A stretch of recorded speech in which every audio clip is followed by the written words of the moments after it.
Vu, lu, entendu de Driss Shraibi. À la narration, Fatiha Nakhli. Chapitre 5. La porte d'entrée est ouverte, les fenêtres aussi. J'ai grand-peine à me frayer un chemin à travers la foule massée devant notre maison, oreilles tendues, bouche bée.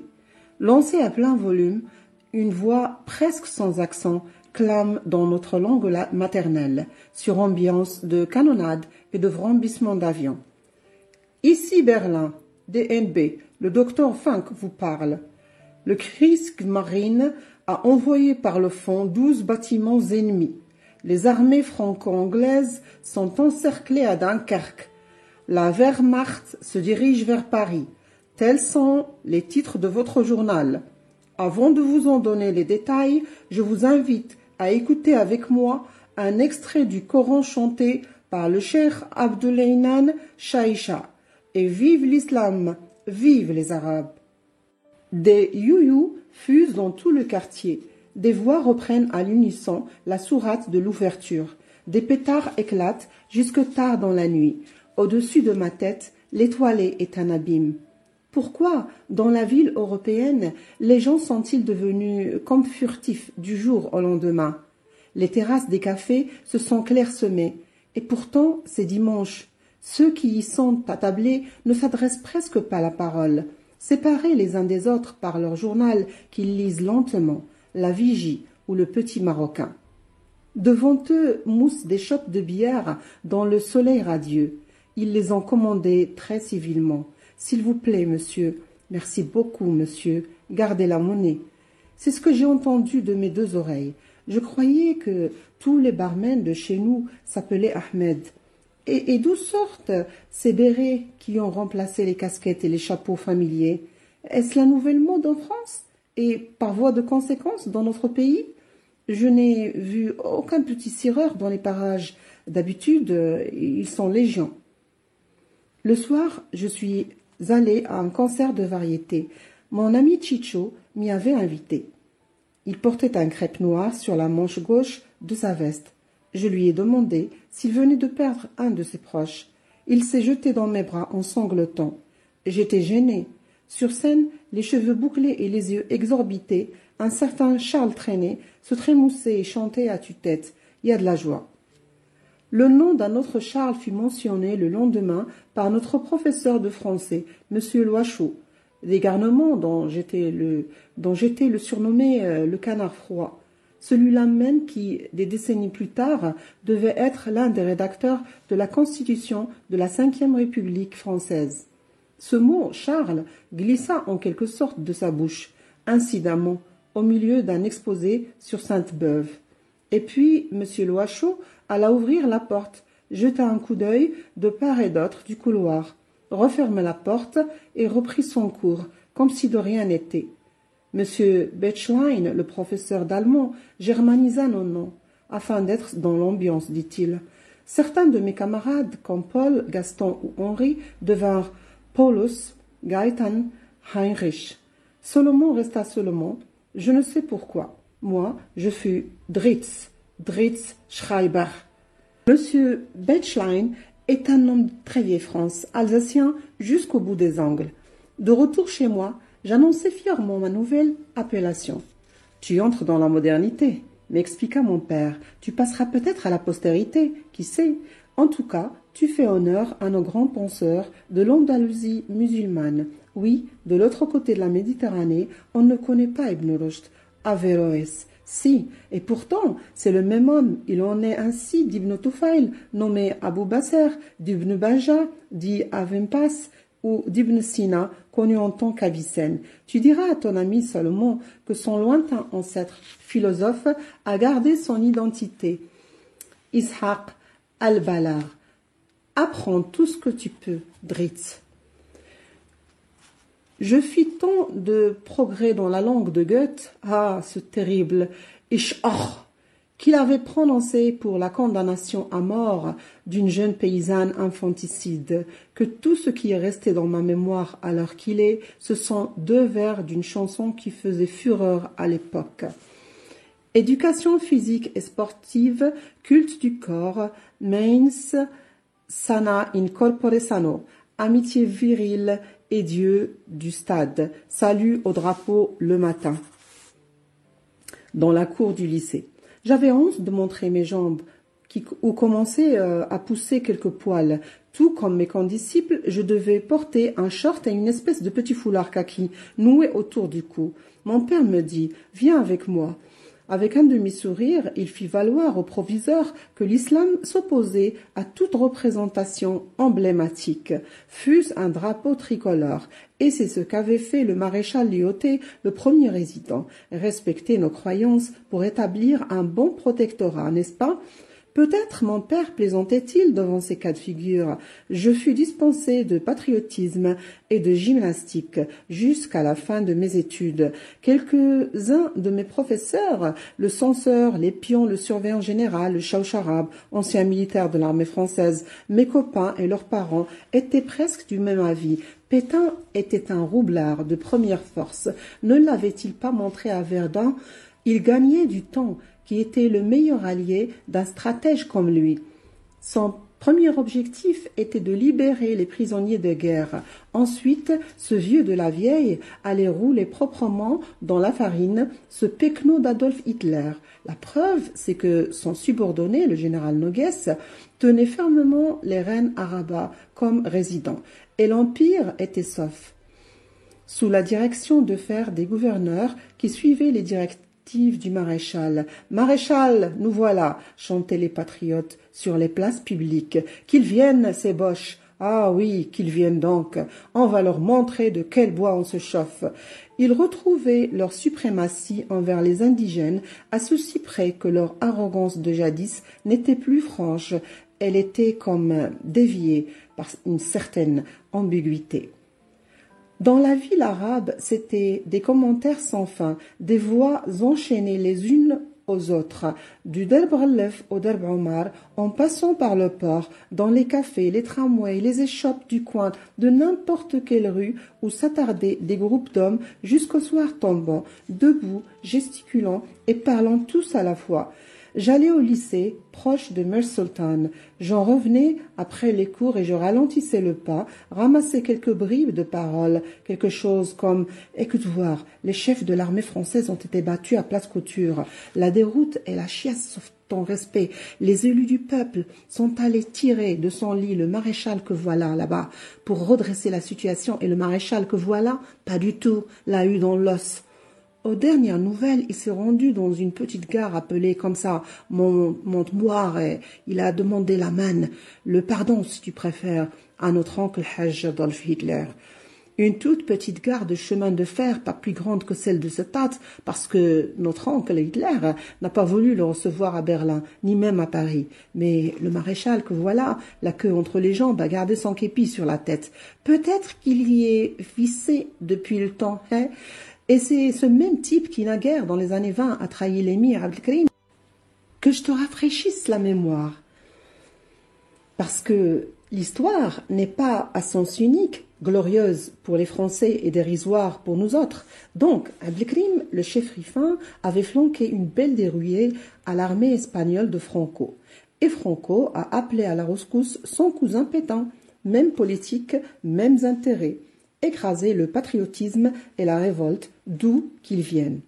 On a lâché des bombes incendiaires et des bombes à gaz sur les montagnes du Rif. Que voulais-tu qu'il fasse, Abdelkrim, malgré sa bravoure légendaire et ses 700 ou 800 partisans? Il est sorti de sa caverne, il a demandé la main, il a signé le traité de paix. Pétain lui a juré sur l'honneur qu'il aurait la vie sauve et digne d'un soldat.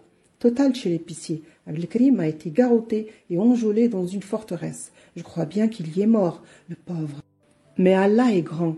Voilà ce traître de Pétain, enjôlé à son tour dans son propre pays. Dis donc, ce chef allemand, Gudérien qu'il s'appelle, il ne serait pas un de nos cousins berbères?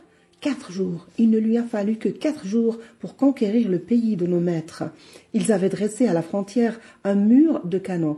Alors lui, il a fait le tour tranquillement à moto. Peut-être nos frères va-nu-pieds qui se sont engagés dans l'armée française et qui sont tombés entre les mains des Allemands, peut-être qu'ils seront bien traités. Inch'Allah, ils n'ont rien fait, eux. Ils n'ont pas déclaré la guerre à Hitler. C'était rien que du bétail à deux pattes. Ils ne savent ni lire ni écrire. Ils n'avaient plus de terre, plus rien, expropriés. Alors, ils se sont engagés pour la bouffe. Les cons. Oui, sergent, oui, capitaine. En première ligne pour protéger leurs compagnons d'armes français. Mais va pas croire que ce Pétain est vaincu. Pour nous autres, il a son représentant à Rabat, à la résidence, le général Noguès. Et partout ailleurs, les gouverneurs à sa dévotion tiennent l'Empire. Conclusion, rien n'a changé dans notre pays. Ça marche bien, le commerce, mon frère. Moi, j'ai déjà tout écoulé en une semaine. Les Français n'arrêtent pas de stocker les denrées, farine, sucre, riz, patates, boîtes de sardines. Évidemment que j'ai doublé les prix. Ils râlent, chipotent, mais ils finissent par payer. S'ils ne sont pas contents, ils n'ont qu'à rentrer chez eux. C'est pas à nous de les nourrir, en plus de les consoler. C'est ce que j'ai dit pas plus tard que ce matin à un colonialiste accompagné de sa bande de chiens. Je lui ai dit « Qu'est-ce que tu attends donc pour aller défendre la terre de tes ancêtres? Pourquoi tu restes ici? » Oui, pour nous civiliser. On n'a pas envie d'être civilisés, nous autres. Commence par te civiliser toi-même et ramène plus tes clébards dans ma boutique. Les oreilles toutes chaudes et l'âme en point d'interrogation, je suis rentrée chez moi et j'ai consulté le petit Larousse illustré. Rien sur ce dénommé Abdelkrim, pas un mot. L'orthographe étant sujette à variation d'une langue à l'autre, j'ai tourné les pages du dictionnaire. Rien non plus sur Abdul Krim, Abdul Karim, Abd al-Karim. Il y avait une photographie de Pétain Philippe, moustache en guidon de vélo, képi avec des feuilles de chêne, médailles et chamarrures, grand pacificateur s'il en fut. Il avait débarrassé sa patrie des hors-teutones, puis il avait débarrassé la nôtre de cet Abdelkrim, jusqu'à rayer son nom de l'histoire. C'était un soir d'été, fenêtres ouvertes, je dégustais Conciello de George Sand, et ressurgit brusquement dans ma mémoire ce que j'avais occulté depuis ma prime enfance. Rabat, Institut Guessous où je faisais mes classes primaires. Des soldats ont fait éruption en plein cours d'arabe, ont menotté M. Othman Joriot, notre professeur. Ils l'ont fait sortir à coups de crosse. Comme il se débattait, ils l'ont encapuchonné à l'aide d'un sac en jute. Ils l'ont jeté en travers de la plateforme d'un camion. Le camion a démarré en trombe. Ce jour-là, mon vocabulaire s'est enrichi d'un mot nouveau, nationaliste. Sur les quais du port s'élèvent des montagnes de céréales et d'agrumes en vrac. Nu-pieds et vêtus de sarraux, les dockers les enfournent à fond de cale. Sirène hurlante, un cargo demande l'entrée au port. Un autre s'apprête à partir, un autre encore. Je n'en ai jamais vu autant. Je rêve d'horizons lointains, de sternes et de rieuses qui accompagnent les poèmes. Le drapeau tricolore flotte au vent avec l'allégresse d'un Te-Deum. On a institué les cartes de rationnement à l'usage des Européens. Les indigènes n'y avaient pas droit, au motif qu'ils n'étaient pas inscrits à l'état civil des services municipaux, à de rares exceptions près. On découvrait fort à propos qu'ils avaient une juridiction à eux, coutumière, les caïds, les pachas, les vice-pachas et autres chefs de clan ou de quartier. Avec ses contrôleurs civils et ses commandants de cercle, l'administration du protectorat se révélait une simple teinture, facile à délaver à la moindre occasion. Le rationnement, par exemple. Mais rationner quoi au juste? On ne manque de rien, surtout dans notre maisonnée. Les jarres étaient pleines d'huile d'olive, de farine de blé dur et de miel. Les poules continuaient de pondre comme par le passé. Et il y avait autant de poissons aux étalages, de viande, de moutons, des oranges, des fruits secs et des légumes à la baraka d'Allah. Si l'on rationna les pommes de terre, les pâtes, le riz, le chocolat et les saucissons, ce fut un coup d'épée dans l'eau. Ces articles n'entraient pas dans la ligne des références des Arabes. Ils ne connaissaient pas. Les épiciers de chez nous proposèrent à leurs clients français des produits du terroir, 100% marocains, pois chiches, fèves, figues de Barbarie bien garnies de leur piquant, tête de mouton à l'état brut, fenugrec, beurre rance du bled, kif pour remplacer le tabac, piment, graines de sésame. Ils ne connaissaient pas. Nous étions donc à égalité. Pas tout à fait, cependant. Le cuir et le textile se raréfièrent au fil des mois, puis disparurent de notre environnement. Passe encore pour les chaussures. Les babouches perduraient en tout bien tout honneur, même si les semelles étaient à présent découpées dans un morceau de pneu. Mais le textile était une autre histoire. À l'exception des djellabas, tout ce qui concernait l'habillement et le linge de maison était en provenance de France. Roubaix, Tourcoing, Vosges, Lyon, Cholet. Notre professeur d'histoire nous avait fait un exposé détaillé sur les filatures et l'essor économique de la métropole, dont les débouchés naturels étaient ses possessions d'outre-mer. Comme il n'y avait rien de semblable chez nous, les vêtements en laine tissés main montrèrent progressivement leur trame, jusqu'à devenir des loques. Je me souviens d'un printemps particulièrement pluvieux. Il fut suivi par un été précoce, torride à l'extrême. Les gens, pris de rhume, toussaient, se mouchaient sans mouchoir, avec leurs pouces et leur index de part et d'autre de leur nez. En carriole, en camion, à dos d'âne, les ruraux débarquaient en masse à Casablanca, mendiaient le jour, dormaient la nuit dans leurs guenilles en plein air. Un matin, en me rendant au lycée, j'ai vu 2 morts rigides sur le trottoir, longuement vus. J'étais vêtue d'un complet veston en tweed, fait sur mesure par un tailleur grec. Une petite fille d'une dizaine d'années me demanda timidement l'aumône.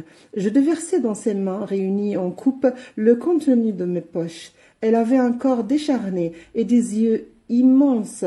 Des nuits entières, j'ai rêvé fiévreux. J'étais à la place de mon père. Cette gamine était la princesse au bois dormant. Je lui faisais couler un bain chaud. Je la lavais, la coiffais. Je la faisais sourire, puis rire à gorge déployée. Et je m'enfuyais avec elle au bout du monde, dans une île déserte, là où Allah était le Dieu du bonheur et de la joie. Comparé à elle, les actrices de cinéma qui m'avaient enflammée n'étaient sans doute que des ombres. C'est à cette époque que mon père a acheté à Ain Qdid des hectares de terrain vague, jonchés de ronces et de pierres, sur la route côtière d'El Jadida, à 13 kilomètres de Casablanca. 2 ans plus tard, c'était un paradis de verdure, des tomatiers à perte de vue. L'image est toujours là, vivante dans ma mémoire. Mon père est assis en tailleur sur le sol. Ses babouches sont emboîtées, l'une dans l'autre près de lui. À main droite, il regarde l'eau. L'eau monte de la terre, puisée à 32 mètres de profondeur par un moteur diesel et une pompe aspirante et refoulante.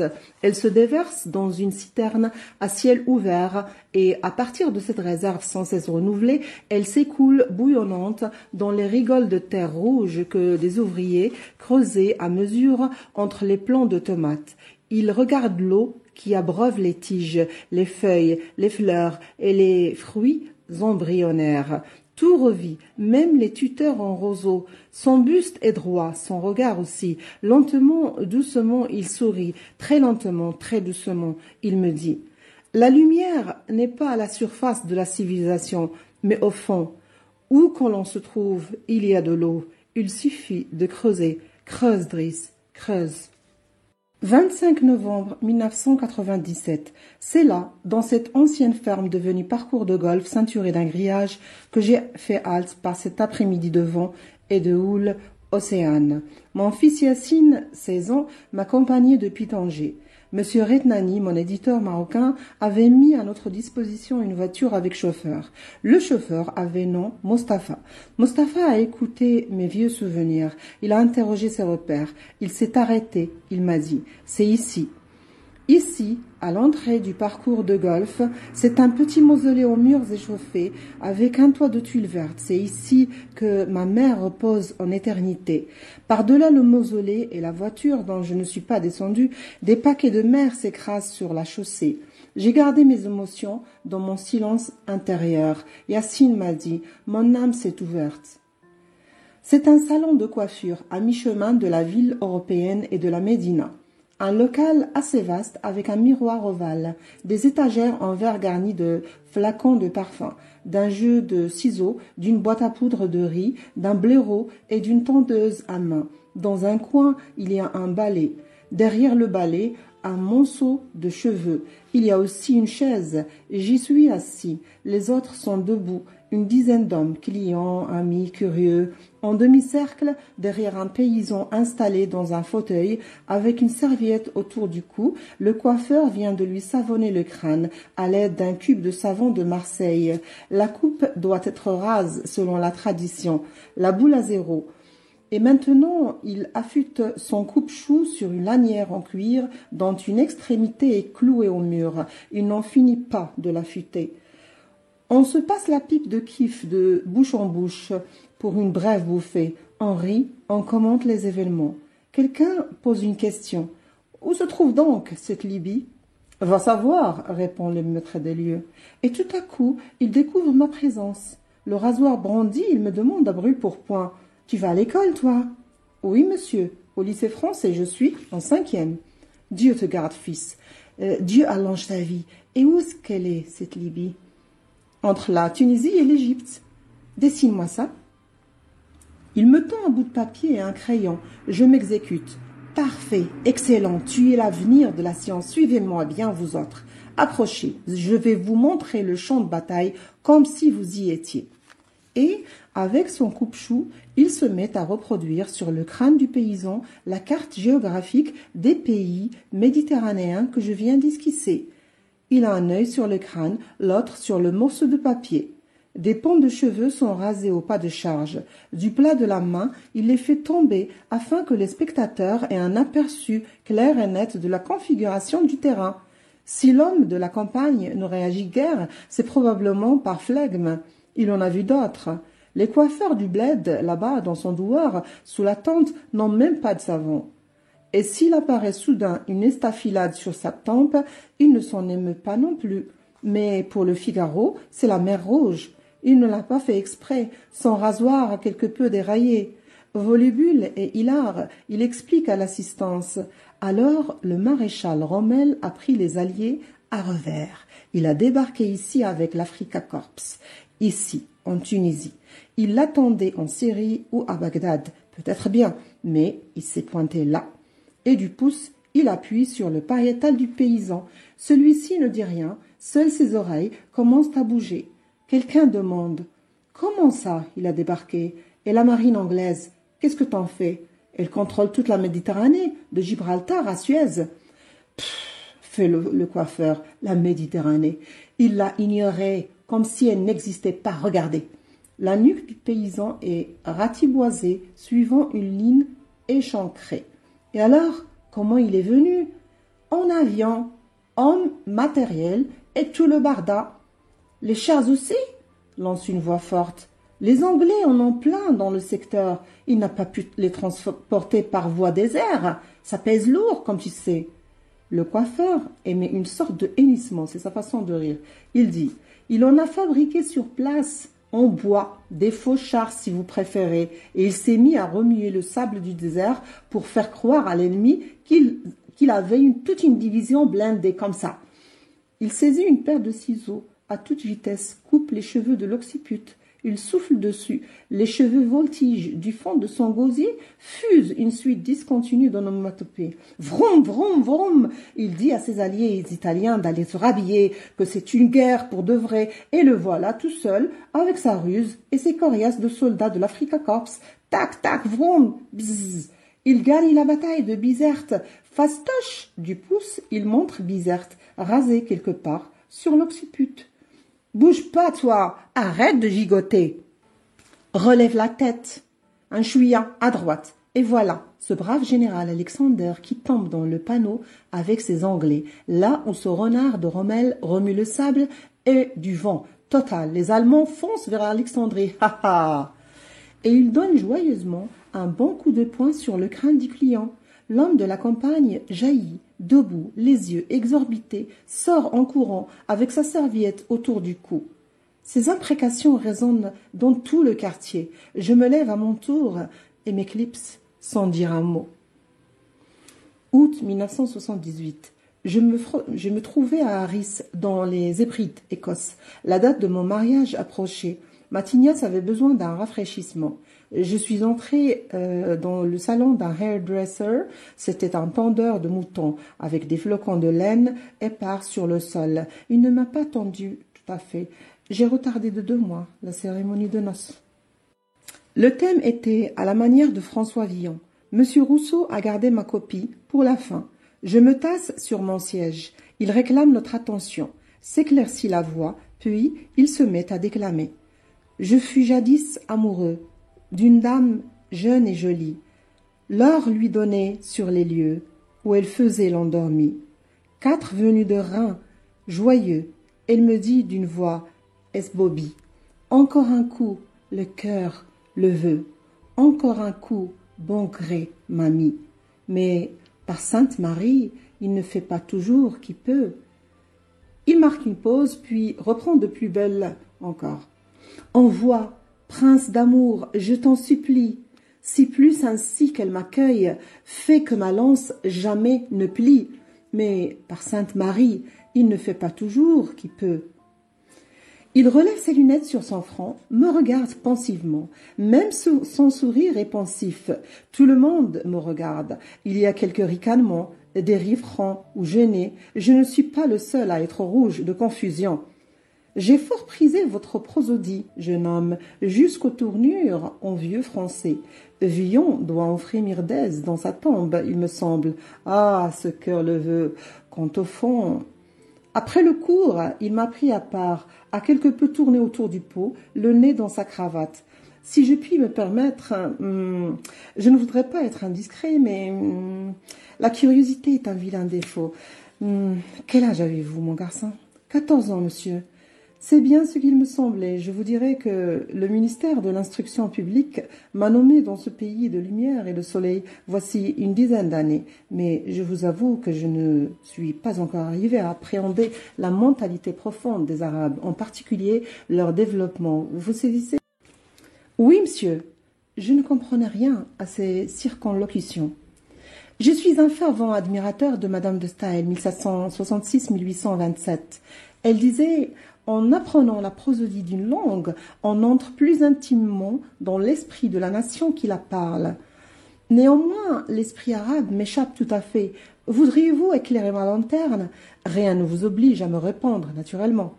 Oui, monsieur, avec plaisir. Non seulement je nageais pour de bon, mais je ne savais pas nager. Vous êtes un bon garçon. Voilà, sans vouloir le moins du monde heurter votre pudeur d'adolescent ou encore votre, comment dirais-je, votre sensibilité de musulman, j'aimerais vous poser une petite question. Votre religion a pour objet, pour finalité, l'éducation, n'est-ce pas? Oui, monsieur, l'éducation. Physique? Oui, monsieur, la patience, l'endurance, c'est le principe du jeûne, du mois de Ramadan. Ah, je me disais aussi... Car, voyez-vous, à la lecture de votre texte, j'ai conclu que vous étiez bien en avance sur vos condisciples européens. Je vous félicite, jeune homme. Il a relevé la tête, m'a adressé un sourire entendu. Je l'ai regardé fixement, et puis j'ai éclaté de rire. Je venais enfin de comprendre le contexte particulier qui avait conduit son raisonnement alambiqué. Comment le détremper?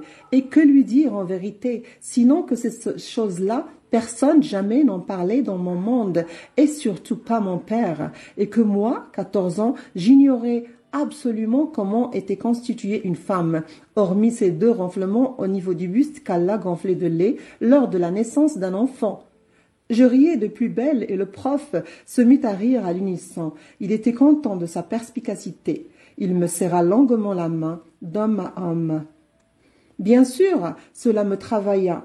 En perte sèche, l'imagination galopait à bride abattue, précisément parce que je vivais dans l'inconnu le plus total. Je rêvais de prénoms, Aphrodite, Pénélope, Juliette, Ise, Ouria, Abla, Diane, Ginger, Moira, Tiffany, Tess, de participes passés au féminin comme ému, énamourée, éprise, de chevelure chatoyante, de longs cils frémissants, d'aveux doux à mi-voix, de mains entrelacées, d'attente de la fin de l'attente.